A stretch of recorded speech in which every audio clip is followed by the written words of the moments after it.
This is Jarrod Horak, and this is my latest Belmont Stakes update. It is Friday, May 24th, and the Belmont Stakes later this spring is going to be run at Saratoga on June 8th. Now, typically it's run at Belmont Park. They have ongoing construction at that oval, and the Belmont Stakes will be run at Saratoga on June 8th at 1.25 miles, shortened up from that 1.5 miles distance, its traditional distance. Now, right now, the 2024 Belmont, as of May 24th, up to 13 horses are possible. We have 4 from the Todd Pletcher barn. Most likely all 4 of those runners will not run. We have 2 horses from the Ken McPeak barn. He's only going to run 2 of those horses, either Mystik Dan or the Kentucky Oaks winner, Thorpedo. Now we'll go through. We saw some workouts earlier today. We'll discuss those, and we'll discuss some of the other Belmont Stakes hopefuls and what they're up to and when they're going to work next. Now, Antiquarian, first in the Peter Pan Stakes last time out for trainer Todd Pletcher, is considered a definite starter for the Belmont Stakes. He had a workout on the Belmont Dirt Training Track on May 24th, 4 furlongs in 48.65 seconds. That was 13 best of 56 on the day. Nice gallop out, 5 furlongs in 101, 7 furlongs in 126.80. So it seemed like an energetic move. Jarrod Ortiz Jr. Was the exercise rider for this workout. And it was in company with Candied, a 3-year-old filly for trainer Todd Pletcher, targeting the Grade 1 Acorn Stakes. The Antiquarian's one that has stalking speed, should work out a decent trip in the Belmont, and he continues to improve. Batten down, he had a workout the other day for trainer Bill Mott. Now, this horse has only been running in maiden races, and he had a maiden victory in his last start. That was a maiden special weight win. He was the favorite, and he won by 8 3/4 lengths at 1.25 miles at Churchill Downs on April 30th. Now, Junior Alvarado will ride him in the Belmont, and his last workout, 5 furlongs, 102.55, 4th best of 5 on the dirt training track at Saratoga on May 20th.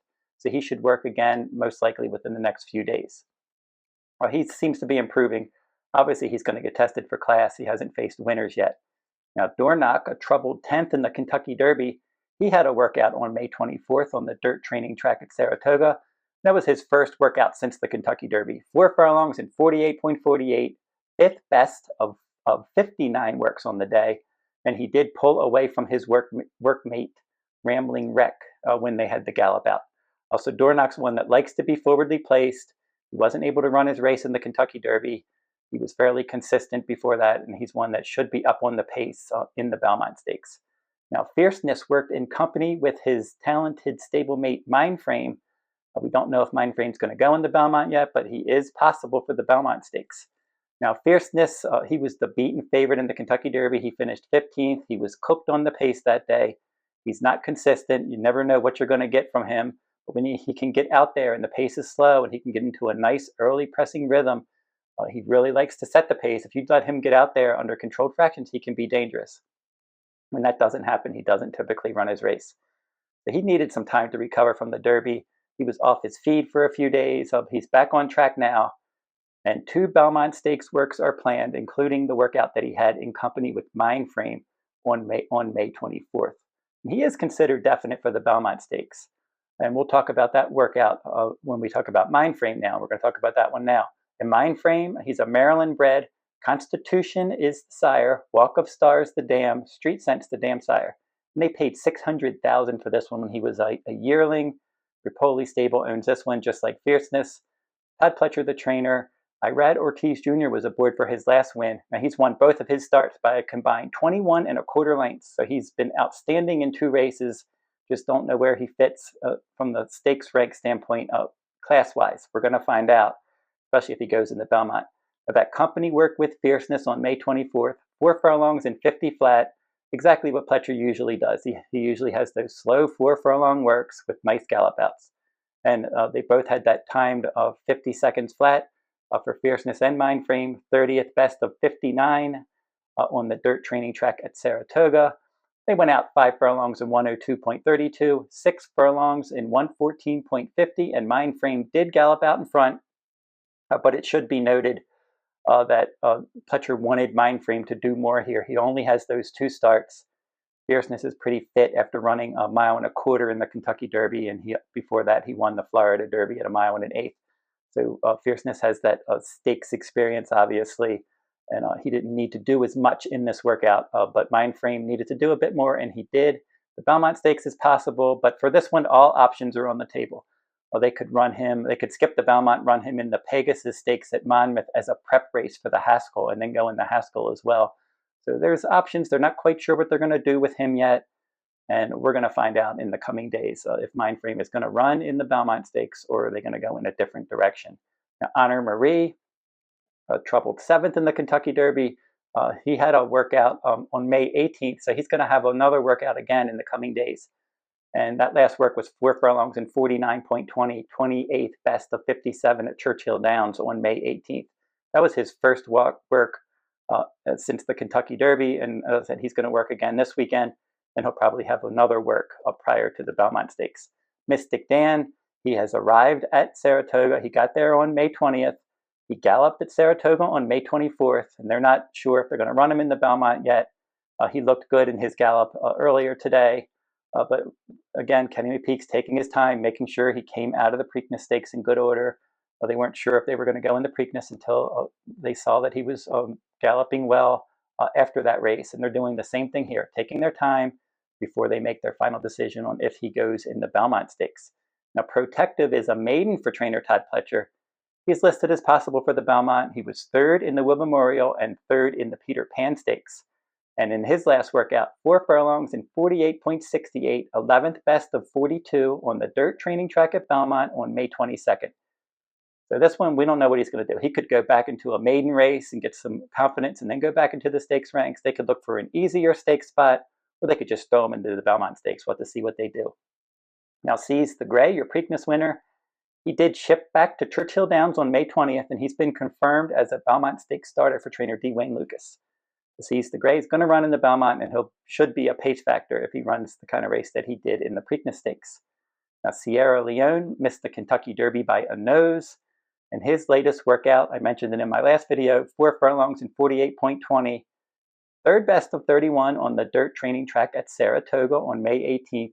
That was in company with his stablemate Domestic Product. He's going to work again this weekend, and then he'll have one final work after that for the Belmont Stakes. Now, the Wine Steward, 2nd in the Peter Pan Stakes. This is a New York bred. Not sure if he's going to go in the Belmont. They're going to decide what they want to do next. He hasn't had any workout since his runner-up finish in the Grade 3 Peter Pan on May 11th. And if he does go in the Belmont, they're going to have to bring him back and work him probably this weekend and then again next weekend. Now, Thorpedo Anna, your Kentucky Oaks winner. She had a workout, a 4 furlong bullet in 46.20, best of 45 at Churchill Downs on May 22nd. And now she's arrived at Saratoga on May 23rd. So she's at Saratoga, and she's either going to run in the Belmont Stakes or the Grade 1 Acorn at 1.25 miles on the Belmont Stakes Festival week. And if she could run in that Acorn or the Belmont Stakes. But if they do run her in the Belmont, they're going to have to supplement her to the race for $50,000. So if Mystik Dan's going in the Belmont, she won't. She'll go in the Acorn Stakes. Now, Tuscan Gold, he was 4th in the Preakness Stakes, didn't handle the track. He was too far back early, wasn't able to make an impact. Mild late run, he split an 8-horse field there. And if the track is fast, and the 1.25 miles shouldn't give him any trouble, I think that Chad Brown may come back for the Belmont Stakes. We'll have to see what they end up deciding to do with Tuscan Gold. So those are the 13 horses that are still possible for the Belmont Stakes as of May 24th. I keep checking my YouTube channel. I'm going to keep having these Belmont Stakes update videos, and they're going to have some more workouts this weekend. Sierra Leone, he's going to work again. I'm going to come back. I'm going to talk about that. If we have any more news on if horses are definite or if they drop out of the race, or as the field continues to take shape, I'll keep doing videos. And don't forget to like, subscribe, and comment if you like these videos, and share these videos as well. The YouTube channel continues to grow. Over 1 million total views on this YouTube channel, getting a lot of subscribers for this Triple Crown series. And hopefully we can continue to do these videos and do well and maybe give out some winners for the Belmont Stakes. And speaking of that, if you want my Belmont Stakes full card, I'm going to be covering full cards for all 4 days of the Belmont Stakes Festival, June 6th through 9th at Saratoga, including my annual Belmont Stakes full card. And I've done particularly well in the Belmont Stakes. That's been the race that I've had the most success in the last 10 years. I've had winning tickets in my full cards in 8 of the last 10 years in the Belmont Stakes. So I've had a lot of winners in the Belmont. It's my most successful Triple Crown Series race in the last 10 years. During that same time, I've hit the Preakness 6 times. So Belmont, definitely the race that I've been hitting, and hopefully I can continue to do that.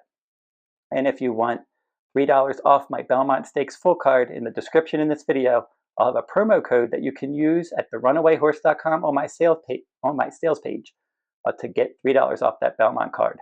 And that Belmont card will be available Belmont Stakes week.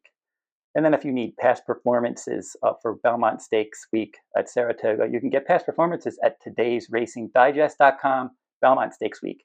And that'll wrap up this video. Again, keep checking my YouTube channel. I'm going to have some handicapping videos as well. I'm going to do some stakes races, Santa Anita for Monday, May 27th. They have some graded races there, so I'm going to come back and I'm going to be doing some stakes videos as well on my YouTube channel this weekend, as well as these Belmont Stakes updates. And until I see you next time, good luck at the races.